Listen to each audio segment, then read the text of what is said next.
kanyang sweldo, no? Sa kanyang sweldo pa lang, no, na hindi na siya nagiging tapat sa iyo, no?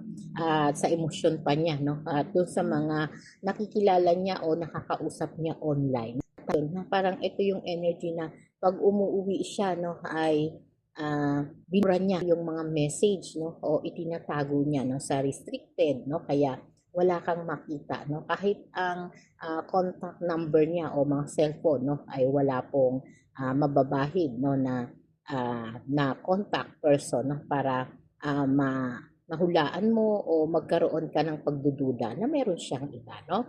Pero talagang hindi maitatago, no, dahil nga sa mga balita, no, na dumadating o kutob mo, no, na nararamdaman mo sa puso mo, mag-success ka dito, no?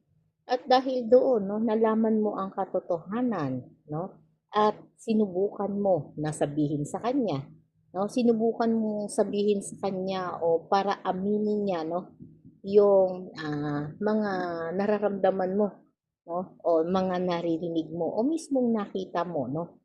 Pero isang ngiti lang, no, ang isinagot sa iyo at pagsisilbing muli, no. At dahil doon, no, talagang nagdesisyon ka, no, na ito yung energy na itinatago niya sa iyo, no, na talagang niloko ka niya, no, habang kayo. Ano ba ang nililihim o itinatago ng person mo habang kayo pa, no? Ito yun na hindi siya pata, no, at hindi siya nagsasakay ka niya, no, at habang ikaw naman po ay abala, no, sa iyong skill o sa iyong ginagawa, no, dahil po dyan, doon ka nakapokus, no, kaya sobra-sobra po, no, na nagtitiwala ka, no, dito sa person mo. Kaya po, no, ngayon nung nalaman mo, no,